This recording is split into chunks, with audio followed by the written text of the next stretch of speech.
So, with regards to the question of important experiences from the perspective of research, I think I'm reminded of what I think was my first research project as an undergraduate.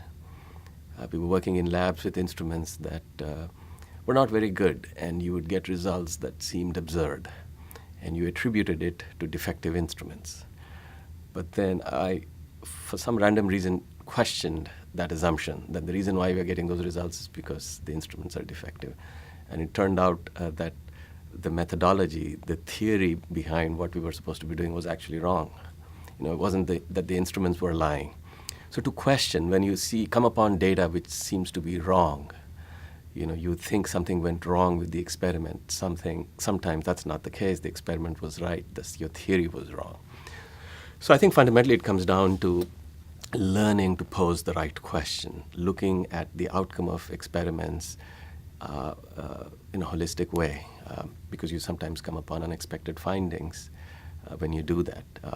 So I think that has stayed with me. I wish I could say that I had this sort of experience every month or every year. But when I look back, I think some of the most significant conceptual shifts came when there was real data from a real experiment which didn't seem to conform with what theory would predict. So I cherish that more than anything else as a researcher. Writing,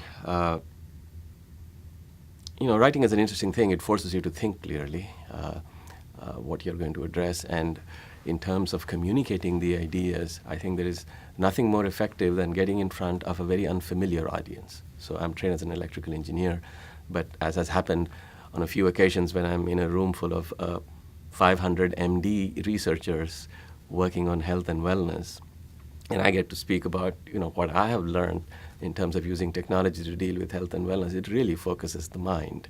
It teaches you to be very clear about what is it what is it that you have to offer across these boundaries. So writing for or speaking in front of an audience which is not an audience of your peers, I think is a very demanding exercise. And I think it helps me clarify my own thoughts, my own beliefs, and the direction of my own research.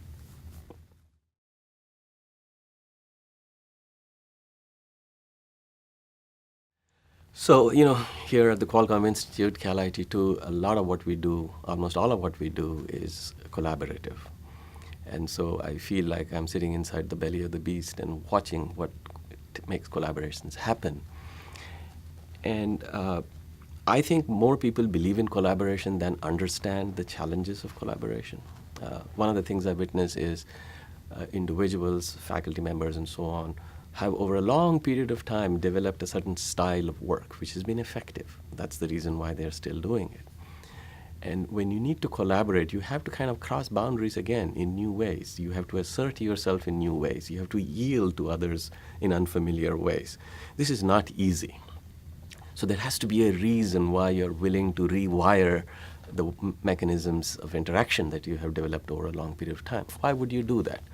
Well, I think there are two reasons. To some extent, the hard reason is it's the only way you can get your hands on resources that you need to address problems that you're interested in addressing, right? So you may wish you didn't have to collaborate, but you recognize that you have to collaborate if you're going to solve problems, public health as an engineer or, climate change and so on and so forth. So there has to be some strong attractor. And then you realize if you commit yourself to solving a problem, then you learn sooner or later to give up on your particular pet ways of doing it.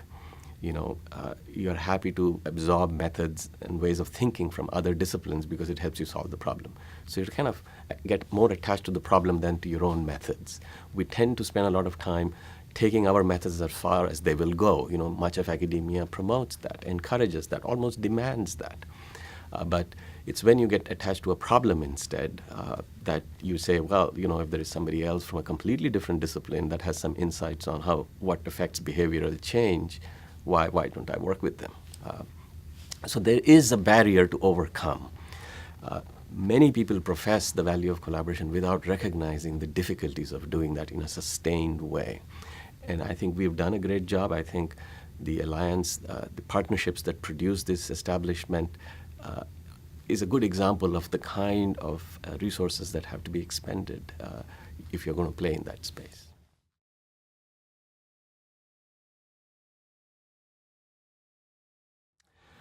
Yeah, so on the technology side, there are two challenges, I feel, and I think we can overcome both of them. One is the interfaces are still a bit clunky. You got to be savvy enough to learn how to work these things. And the other one is it doesn't sometimes look sufficiently realistic. So you are spending more of your time looking at the poor video quality than getting lost in the conversation. But on this end, as technology moves along, it'll feel like you're right there. So it's an experiential thing. Once you have enough pixels on a screen, once the audio seems to be as natural as it would be in real life conversations, I think it becomes easier to forget that you're separated from your collaborators.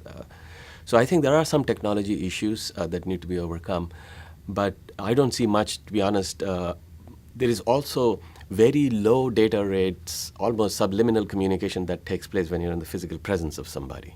Right? This is not about more pixels and more bits and so on, but we capture more when we are in each other's physical presence, and I think technology has to evolve so that you have that sense of togetherness. So sometimes I think social media recreated that, not by attempting to mimic what happens in real life. So I think the like button, for example, on Facebook, that one little innovation, I think creates a mechanism for a shared experience, which you kind of do in other ways when you're in each other's presence, like making eye contact or smiling or something. So I think we might need and we might come upon other mechanisms that don't really tax technology, but at the same time create some of those other subtler connections that we appreciate when we are in face-to-face sort of situations.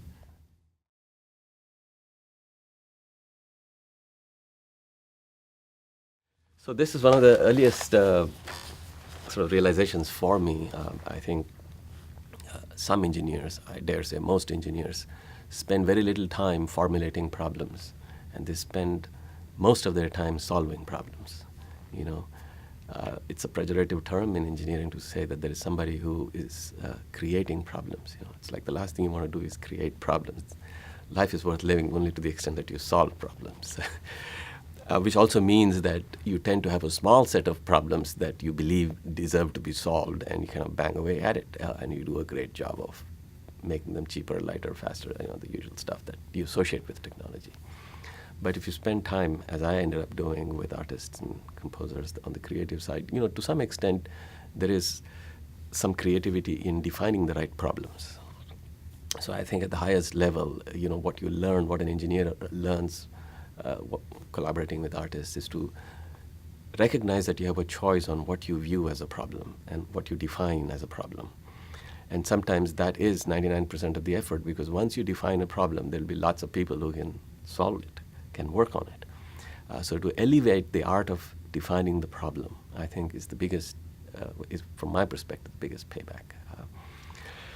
Another one that we're beginning to see more and more is the social engagement. 15 years ago, coming from communications, I would say I was representative of a large group of folks that basically reduced it to moving bits effectively across distances. So communications from one device to another device would be acceptable. But recognizing through the kinds of community engagements that artists are constantly exploring, the larger, the deeper meaning of communications helps recreate new forms of technological tools and so on that will help you communicate. So I think rediscovering what communication means, I think is one of the other things that comes from hanging out with artists and composers.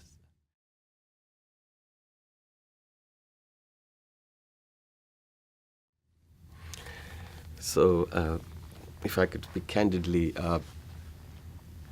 one of the other things that I think gets people creative besides resources is the lack of resources. If you had the luxury of solving a problem your way, all infinite resources and an infinite amount of time, no constraints, then you might prefer to do so without collaborating. But to some extent, it's putting people into a bit of a pressure cooker environment, right? You have people with diverse backgrounds. You have resource limits, either time or financial resources, but you need to solve a problem. And that forces, when your back is up against the wall, then you drop all pretenses, you drop all your beliefs about disciplinary boundaries, and you're ready for help. So to some extent, you have to create these. And it's amazing how your mental perspective shifts and you reach out. And then once you see that work, you are then willing to absorb that and make that a more permanent part. Like the role of design, for example. Most engineers, until recent years, didn't spend too much time thinking about design. Did spend too much time thinking about interfaces. But once you stumble upon it, you don't want to go back.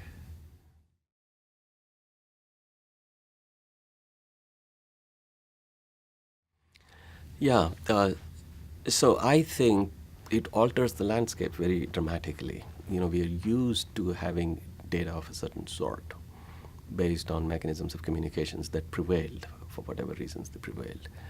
And then when new things emerge, you have to recognize that some of the old things may no longer be available, may no longer be as plentiful, and new things might suddenly become, you might have a glut of that. So think of all the images that people are posting on Instagram and Facebook, right? All of a sudden, we have this new data stream. And if you can somehow extract the kind of meaning you want from it, there's efforts underway right now, for example, to assess from a public health perspective, the prevalence of depression or obesity by just looking at random images that people are posting, right? So you now have a new signal that you can pick up on. You have to be clued in. When you see people posting selfies, the first thing that hits you is, oh, there's another selfie. But then if you have the right eye, you say, there's so many of these. Maybe I can extract some other meaning from it, right? So you have to take advantage of what is available at low cost. So, one of the things that this new media has done is make vast amounts of data available of a certain kind. It's not controlled. They're not responding to your questionnaires and your surveys. But if you can algorithmically fish out from these unstructured postings meaningful information, all of a sudden you have the ability to get 500,000 images a day that you can put to work for you. So I think some kinds of signals become available at extremely low cost, and some others will be difficult. You have to get with it, regardless of what your discipline is. So I think digital artifacts are it. I mean, there's newer and newer forms of connections that are emerging, and I think the cleverest people are able to look at these developments long before they reach their potential and take advantage of them.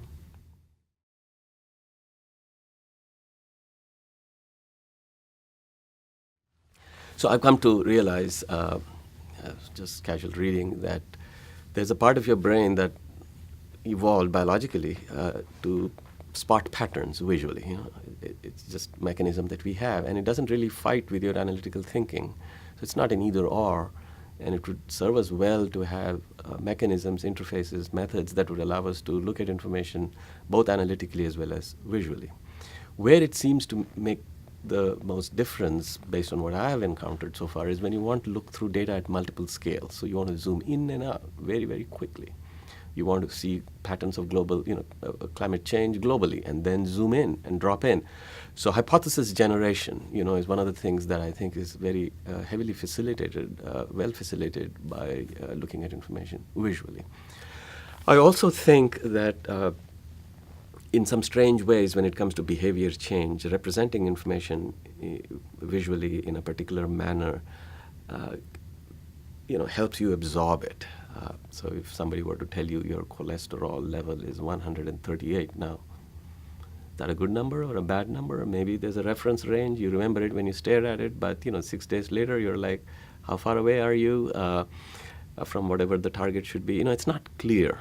But if you can represent that information more visually in ways that you relate. So for example, Fitbit for a while, I think, caught a lot of people's attention because they had this picture of a flower that would grow or wilt as a function of how many steps.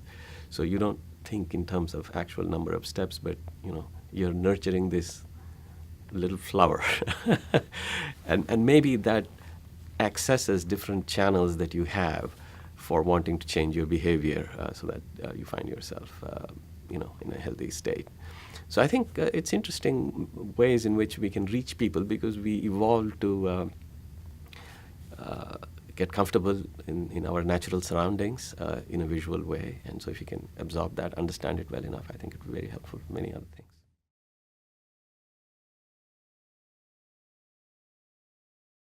We used to talk a lot about cyberspace. When we were rethinking our path forward, it's one of the core foundational areas in addition to nanotechnology and wireless and optical communications. But today, I think it has come to mean the cloud. But what does it mean to me? There is storage, there is processing, and there is communication.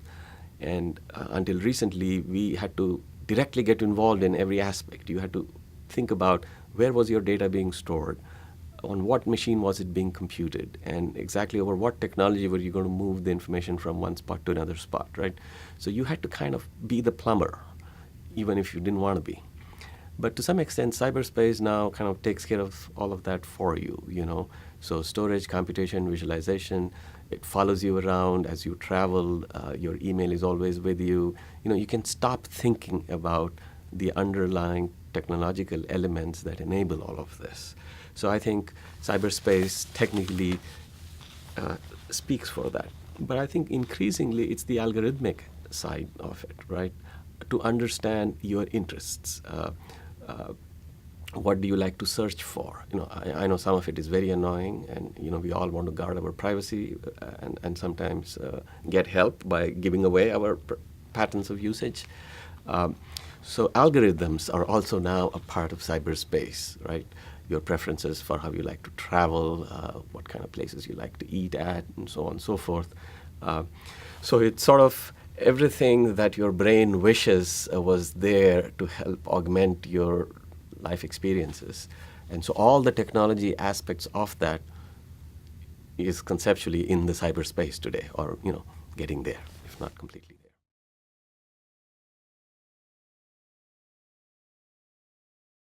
Yeah, so privacy is the obvious concern, the desire to be forgotten, to reinvent yourself, not to be haunted by your past, whether it's health or anything else.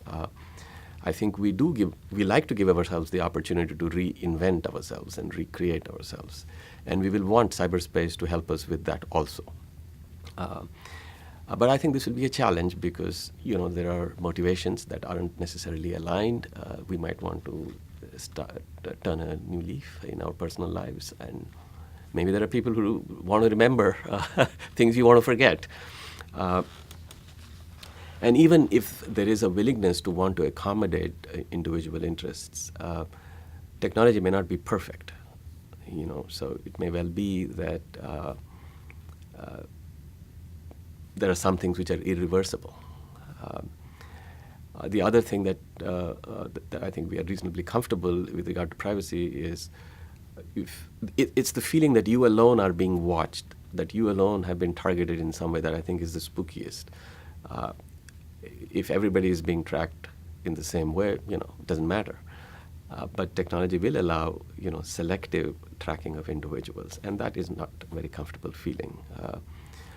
So people might be tempted to completely opt out of the grid, so to say, and try to live in a world where they just absolutely cannot be tracked in any way. It's kind of a new form of alienation that might emerge, a new kind of divide that might emerge. So I don't think we've seen the dark side of it yet. I think some of the things that happened about a year or two ago with the WikiLeaks and so on give you a glimpse of how dramatically certain spheres of life, politics and so on, are very dramatically altered because of this ability to track things. But I don't think we've seen the end of it. So I don't know. There may be some dystopian outcomes.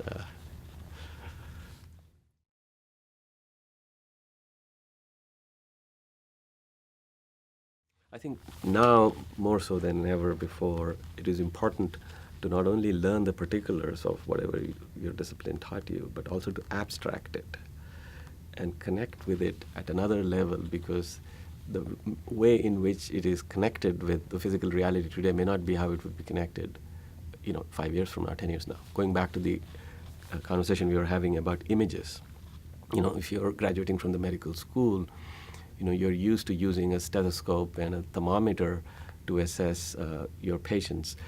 You can think of it in such literal terms, or you can think of it in terms of a snapshot of the person's health as they walk in. And it may be that by the time you're practicing medicine 5 years from now, you'll in effect get a synthetic thing that is extracted from all their social media posts. That's the thermometer of the future, right? You should not be viewing that as something alien. It is just another manifestation of taking the temperature. So I think you have to understand how to abstract the particulars that we learn, because the particulars are changing faster than ever before. And if all your understanding is based on the particulars, you will be at a loss very quickly in how you take advantage of your learning.